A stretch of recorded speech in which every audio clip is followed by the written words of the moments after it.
वंदे मातरम दोस्तों आप सबको पता ही होगा कि कोविड-19 की वजह से बहुत सारे लोग अपनी जान गंवा चुके हैं और न जाने कितने ही लोग कोरोना की चपेट में भी आ चुके हैं। अपनों को खोने का गम शायद वही समझ सकता है जिसने अपनों को खोया है। सिर्फ भारत ही नहीं बल्कि पूरा विश्व इस समस्या से निकलने के लिए संघर्ष कर रहा है। पूरा ग्लोब यूनाइटेड होने की कोशिश कर रहा है और इसी खोज का नतीजा है कि इसका जो वैक्सीनेशन है, इसका टीकाकरण है, वो उम्मीद की एक नई किरण की तरह है जो कि ऐसे निराशा भरे समय में जीवन की एक आशा लेकर सामने आया है। फिर एक बहुत ही खुशी की खबर भी है, बहुत ही खुशी की, क्योंकि इस समय एटलीस्ट हमारे पास कुछ तो है, कोई तो एक छोटा मोटा ही सही एक हथियार तो है जिससे कि हम लड़ाई पे जा सकते हैं लेके, कुछ तो है हमारे पास। लेकिन इन तमाम चीजों के बीच एक परेशान करने वाली भी बात है और वो बात यह है कि इन्हीं खबरों के बीच एक खबर और भी थी कि जिन लोगों ने टीकाकरण लिया हुआ है, जो वैक्सीनेटेड हो चुके हैं, जो जिन्होंने वैक्सीन ले लिया है, वो 28 दिनों तक रक्तदान नहीं कर सकते। जी हाँ, और आपको यह भी पता होगा कि ये जो वैक्सीन है वो 2 चरणों में है। पहला डोज और उसके बाद 28 से 30 दिन के बीच में उसका दूसरा डोज दिया जाता है और उसके बाद जो एंटीबॉडी बनने की जो प्रक्रिया है वो शरीर में प्रारंभ होती है। ये जो दिन है, ये जो पहला और दूसरा डोज, ये जो टाइम पीरियड है, पहले डोज के बाद का जो 28 दिन है आप रक्तदान नहीं कर सकते और दूसरे डोज के बाद का भी जो 28 दिन है उसमें भी आप रक्तदान नहीं कर सकते।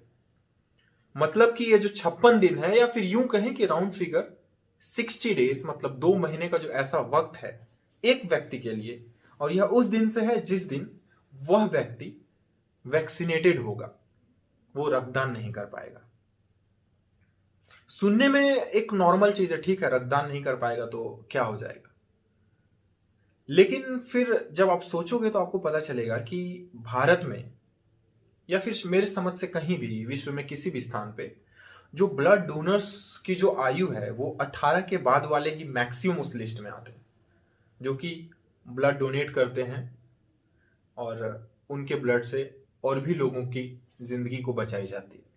और मैं हमेशा एक बात कहता हूं और आज फिर से वो चीज दोहराऊंगा, अपने पिछले वीडियो में मैंने आप लोगों के सामने कहा था कि रक्त एक ऐसा चीज है जिसे सिर्फ और सिर्फ शरीर में ही बनाया जा सकता है। इसका मतलब है कि अभी तो लाखों करोड़ों की संख्या में युवाओं को वैक्सीनेट किया जाएगा और किया भी जाना चाहिए क्योंकि कोरोना विश्वव्यापी संकट है। इसका मतलब यह भी है कि आने वाले वक्त में देश में रक्त की कमी भी हो सकती है क्योंकि एक बहुत बड़ा युवा वर्ग ब्लड डोनेट नहीं कर पाएगा और हम कभी यह नहीं चाहते कि इस संकट की घड़ी में, इस आपात की घड़ी में एक नया संकट भी आ जाए कि रक्त की कमी से भी लोग अपने स्नेहजनों से बिछड़ने लगे। हम यह कभी नहीं चाहते और यही सब बात सोचकर कि कहीं आपात की स्थिति रक्त की वजह से भी ना पैदा हो जाए, ग्राम पंचायत नलसर के सदस्यों ने हिमालयन ब्लड डोनर संस्था और जीव मात्र कल्याण संस्था से संपर्क साधा और साथ में मिलकर एक ब्लड डोनेशन कैंप आयोजित करने का निर्णय लिया। आप सबों को मैं यह बताते हुए बहुत गौरवान्वित महसूस कर रहा हूं कि ग्राम पंचायत नलसर के सदस्य शायद किसी और ही मिट्टी के बने हुए हैं। वहां के लोग, वहां के युवा जन कल्याणकारी कार्यों के लिए हमेशा तत्पर और उत्सुक रहते हैं। आप अपने आसपास भी कहीं ये रक्तदाता शिविर और इस तरह की कोई भी जन कल्याणकारी कार्य अगर हो रहे होंगे, आपको वहां का कोई ना कोई सदस्य जरूर मिल जाएगा मदद करते हुए। ऐसे लोगों के साथ, ऐसे युवाओं के साथ मिलकर काम करने का सौभाग्य मिले, इससे अच्छी बात और क्या हो सकती है। और ऐसे कर्मठ युवाओं के साथ मिलकर हिमालयन ब्लड डोनर संस्था और जीव मात्र कल्याण संस्था 1 मई को सुबह 10 बजे से शाम 4 बजे तक आनंद इंटरप्राइजेस ग्राम पंचायत नलसर में ब्लड डोनेशन कैंप का आयोजन करेगी। आप सबों से मेरा करबद्ध निवेदन है कि ज्यादा से ज्यादा लोग आकर इस आयोजन को सफल बनाएं और जरूरी नहीं कि आप यहां आकर ही ब्लड डोनेट करें या रक्तदान करें। मेरा आप सबों से निवेदन है, आप सबों से विनती है मेरी कि आपके आसपास में कहीं भी अगर ऐसा संभव हो पाए कि आप रक्तदान कर सकें तो वैक्सीनेशन के पहले एक बार रक्तदान जरूर करें और यह संकल्प लें कि सदैव प्रयासरत रहेंगे कि रक्त की कमी से किसी और की मृत्यु ना हो पाए कभी, क्योंकि हो सकता है कि आने वाला वक्त काफी कष्टदायक हो, और ईश्वर ना करे कि आने वाले समय में हमारे देश को रक्त की कमी की समस्या का भी सामना करना पड़े। इसलिए आप सबों से मेरा निवेदन है कि ज्यादा से ज्यादा संख्या में लोग आएं और रक्तदान करें, क्योंकि वैक्सीनेशन के बाद कम से कम 60 दिनों तक रक्तदान करना संभव नहीं हो पाएगा। यह मैसेज जहां तक हो सके आप फैलाएं। जो जहां भी है अपने देश में ये काम कर सकता है, स्वैच्छिक रक्तदान करें, जीवन की रक्षा करें। यह हमारे हाथ में है, यह हमारे वश में है। और कुछ नहीं कर सकते हम, लेकिन ये हमारे हाथ में, ये हम बिल्कुल कर सकते हैं।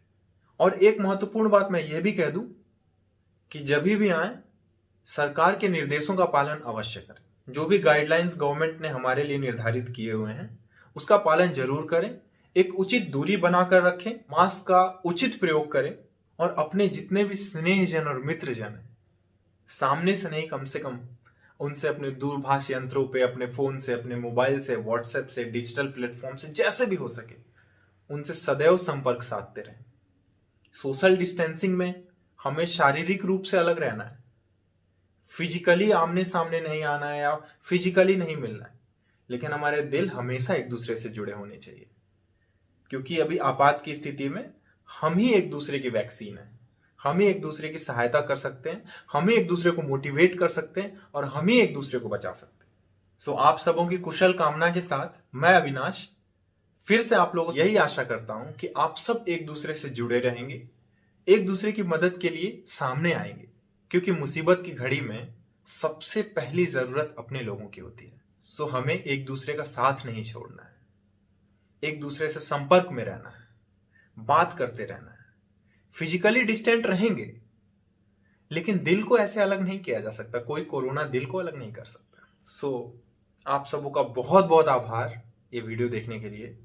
मैं फिर से निवेदन करूंगा कि ज्यादा से ज्यादा संख्या में आए, रक्तदान करें, ताकि देश को रक्त की कमी ना हो। बहुत बहुत धन्यवाद। वंदे मातरम।